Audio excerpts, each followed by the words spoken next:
Indonesia adalah negara yang pernah disebut sebagai negara penyeimbang dunia pada era Presiden Soekarno, di mana alutsista dan informasi militernya dibantu dengan konsisten oleh pihak Soviet pada kala itu.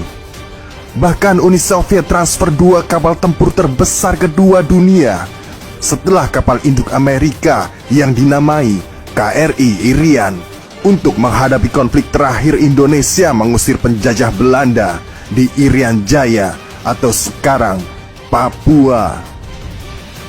KRI Irian adalah kapal terbesar yang pernah dimiliki Indonesia ketika bersandar di perairan Surabaya, seperti digambarkan Inyoman Suharta dalam Arek Bumi Moro. Panjang KRI Irian hampir memenuhi separuh panjang dermaga. Di depannya bersandar beberapa destroyer dan di belakangnya sebuah kapal tanker. Kedua kapal itu tampak kecil dibandingkan dengan KRI Irian pemberian Uni Soviet itu. Selain kapal tempur KRI Irian, militer Indonesia kala itu telah mengoperasikan puluhan kapal selam super canggih pada masanya. Ratusan tank amfibi, 200 pesawat tempur, dan 2 kapal pengangkut nuklir. Hal ini tentunya menjadikan militer Indonesia memiliki nilai strategis yang menakutkan di wilayah perairan Asia Pasifik.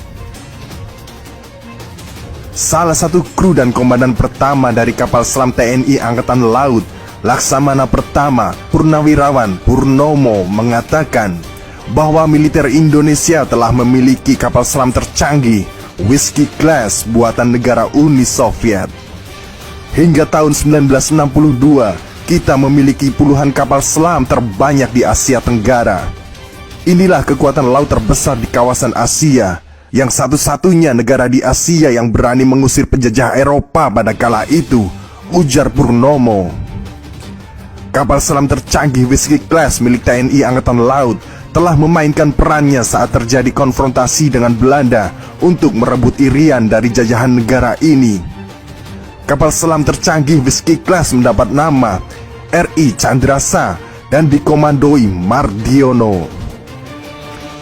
Kapal selam ini menjalankan misi rahasia pada 21 Agustus 1962 yang berhasil menyusupkan 15 pasukan khusus RPKAD, Resimen Para Komando Angkatan Darat, yang kini dikenal dengan nama Kopassus. Dengan kekuatan dahsyat ini, Indonesia memberikan sinyal kepada Belanda kalau Indonesia tidak bisa dianggap remeh. Karena itu Belanda harus berpikir 2 kali jika ingin melakukan perang terbuka melawan militer Indonesia. Jika perang terbuka terjadi, maka kekalahan fatal pihak Belanda tidak dapat dihindari lagi dengan hancurnya ratusan kapal niaga Belanda. Oleh karena mendapat desakan dari Amerika Serikat, akhirnya Belanda menyerahkan Irian ke Indonesia. Dengan momen ini, Indonesia menjadi negara satu-satunya di Asia yang mampu mengusir penjajah Eropa.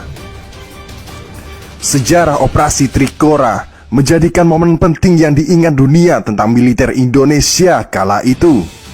Keberhasilan militer Indonesia untuk mendapatkan Irian menunjukkan betapa kuatnya militer kita pada saat itu.